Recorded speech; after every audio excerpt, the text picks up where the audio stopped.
What's going on, you guys? Welcome back to another trade recap. Every single day, guys, I've been so consistent with this, man. And I've noticed a lot of progress in my trading just from doing these recaps every single day, guys. So let's go ahead and hop onto the screen recording. You can tell by the title, man, FOMO almost caused me to fumble. An easy bag, bro. An easy trade, man. So basically, what are we looking at here, guys? First of all, I cleaned up some of my levels. Look at the 1 hour time frame. See here, look at that. It's not, at least the area we're trading at. Like, all of this is, it's not even that bad, to be honest. But yeah, you know, I went ahead and cleaned up some of my levels, man. So hopefully the charts are gonna be a lot easier, a lot more aesthetic for you guys to look at. I haven't really cleaned up much from up here, but to be honest, there's not really much to clean up. You know, I got this gap marked out. I've got this area. This is just an area where I want to either see this gap get filled or I want to see rejection on this gap, and then we have this the potential area of supply up here and some more area of supply up here where I'm looking at. I might get rid of some of these gray lines. I will. Well, anyways, that's something to deal with for another time. Anyways, today, man, almost fumbled the bag, bro, by being impatient, by having that FOMO, man. What happened today? What are we looking at, man? We had a pretty decent move up during pre-market, actually. Kind of basically chopped a little bit up to this range, didn't quite tap into this level yet. We did have move up, move down, move up, move kind of down, and then at the open we had this big sell-off, right? We came back into this area. Yesterday we used this area to catch short off of, right? But pre-market we ended up breaking out. We ended up creating some form of support. We had a lot of buyers at this area, stabilizing price above, and yeah, we came into the markets, and we just had this steep 4 or 5 minute candle sell off that took us down a pretty good amount. We almost tapped into this level here too. These two levels are so close together, but anyways, we dipped right below. We had a bullish reaction, and here, go ahead and we will. I know that like the way I do these are so weird because I'm pretty sure there's I don't have VWAP. I don't have any subscriptions for TradeAway. I don't have VWAP. So we just gotta use the Weeble, man. But anyways, we had a very bullish reaction that brought us back up above this level. We had this candle here that got us close to VWAP, and then on news, guys, the ideal trade would be to just get in right at the break of VWAP. But this candle was news, and this news candle took us all the way back up to the open, guys. So, yeah, like I was saying, you know, the ideal trade would look a little bit something more like this. Say we break VWAP, maybe get in like around here. Where would that be at? 45. Entry would be around like 45. Put stops at 38, and then target maybe even just target where I already targeted and catch a 3.68. That would be a great trade. Why did I not take that trade? Because we do not trade during news. We always wait for news to finish doing what it's doing. You know, we don't trade during that news candle. And yeah, I mean, it gave us a very big move to the upside. If we measure this candle, I kind of fucked up on the placement, but we're about 65 ticks, guys. I'm pretty sure that's probably like the same amount of ticks that I got in my take profit. Let me just. I only caught 56 ticks today, so that's even more than I caught today, just on that news candle. So, yeah, you know, I mean, we don't trade during news. And yeah, I did like to see this though. I like to see that we had a nice V reversal off of my area of demand that I was looking for for a lot of buyers to come out of. Basically, I was waiting for the price to tap into this area. I saw we had this steep sell-off during the open. I was like, okay, if we can get some bullish reactions out of this area, I will definitely be looking for longs. I already came to the market thinking I was going to look for longs today, and then we had this really clean engulfing candle over here at my area. Pretty much at my area, we did dip below it a little bit. We came close to this area. Didn't quite perfectly tap in, but both these areas are super close together anyways. So this whole sort of area here is just like, it's too big really, but we're looking for buyers, basically looking for buyers to push price back above this area, looking for bullish reactions off of anywhere around here. And yeah, that's what we got. Once the news came in, guys, we had this clean push to the upside, very big candle, and then man, I FOMO'd. I almost cost this, like my FOMO almost cost this trade, bro. I was literally like, again, 1 tick from stops, bro. That is so bad, and we'll talk about that in a little bit. But anyways, guys, I went ahead and entered in. I thought I top ticked it, bro, for a second. I was like, bro, I'm pretty confident we're gonna move up. I really hope my FOMO did not cause me to just massively mess up this trade. And dude, we were one tick from stop, bro. That's so bad. On this 5-minute candle, guys, if you have a huge move like this, there is almost off of news, there's almost always going to be a red candle to follow it before the move up. Like there's no, like, we're not just gonna have this huge move come tap into open and then have another candle. You know what I mean? It's like, man, I can't believe I almost fumbled this super easy trade. But anyways, the only reason I wasn't stopped out was because I was just super lucky with how I placed my stops. Because first of all, entering all the way up here causes me to have a very, very bad stop loss, right? Like the ideal stop would be like that, which is insane, right? I would have to really like decrease my position size and then target some huge move. And we also have potential supply area up here, so like I was already basically taking a trade in the middle of the range, which is very, very bad, to be honest. It's very risky, you know what I mean? I did think, though, I was already bullish on the day. We did inverse literally all of this move down.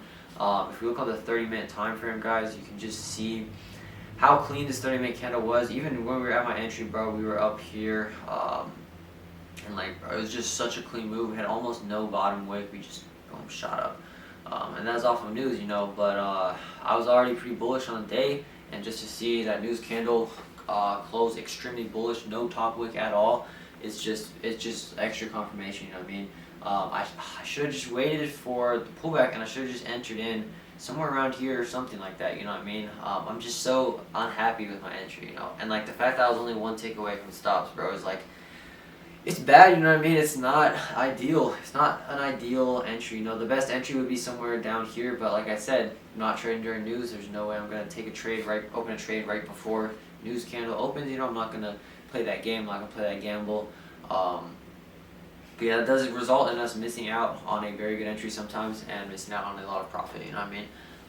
But in this case, you know what I mean? We got lucky enough to where our stop was literally one tick below the bottom of this candle, which is just insane. Like, that is pretty rough, you know. It's pretty bad.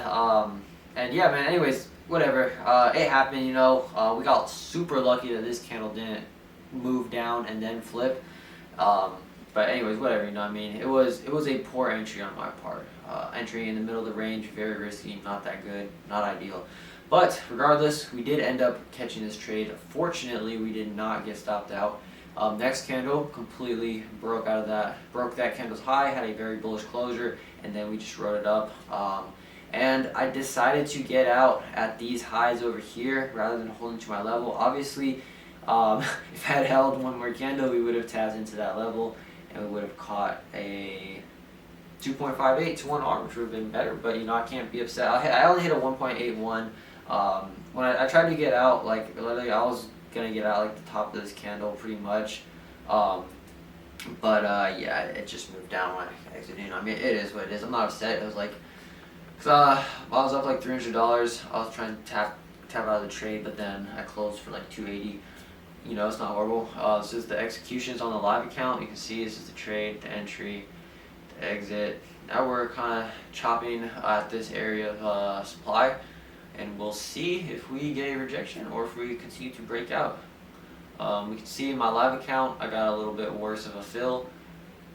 280 after fees, 273.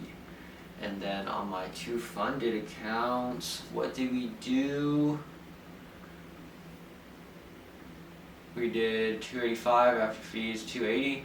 And yeah, man, pretty good start to the week so far. We are up on the fundeds. We're only up 267. If you guys watched yesterday's videos, I took 2 trades. Both of my trades on my fundeds, I got filled way worse than I did on my lives. It was about like a $30 profit difference on each trade, and one of my trades was a loss. So whatever, you know. And then on the live account, we're about 400 on the week, 66.67. So 1/3 of the trades have been winners. Taking 3 trades, 1 loss, 2 wins, and we're up about $400 per account. So we are a little bit under 1,200. We're at like 11 something. I don't feel like doing the math right now, but yeah, man, let's look at the real time. It looks like Buyers are still trying to push. This is some really clean PA in my opinion. We were patient enough to wait for that reaction, that V reversal, and then we just unfortunately got in at the middle of the range. It is what it is.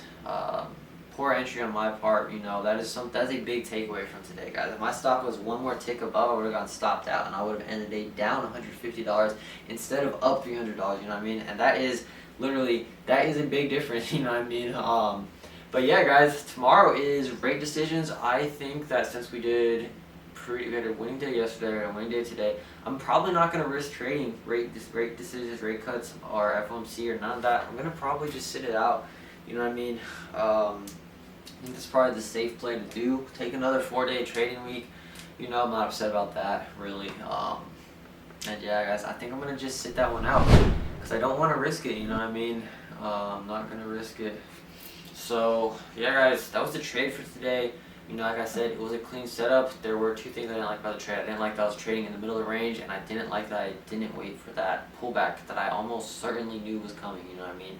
After that huge bullish news candle, guys, there was no way we're not going to have some sell, especially since we literally closed right at the New York Open. We didn't break the New York Open. We didn't do anything. We just closed right at the New York Open. You know what I mean? That's going to be an area where there are going to be sellers coming in. I got super lucky, like I said, that my stop loss was one tick below where the candle ended up pushing down, and then the next candle just started ripping, push right back up past that red candle that we got after that big green candle. You know what I mean? So it's bro, that was not great. This trade, it was a good setup. There was a good thesis behind this trade. I read the markets really well, but my execution of the trade, my actual execution was really not that good. We pretty much went immediately into drawdown and almost hit stop loss. So just imagine if I had put my stops one tick up and I would have gotten stopped out by a tick, and then price would just rip straight to my TP, bro. That would have been horrible. What I should have done is I should have waited for that candle to close, wait for that pullback candle to close, and then wait to see if we have a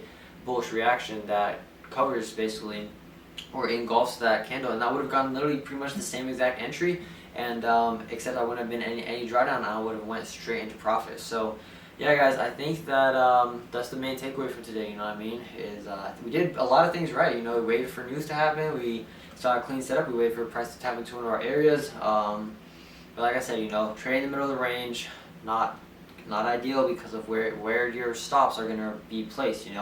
As a result of trading in the middle of the range, you're not gonna be able to put stops below any of your areas of demand or above your areas of supply.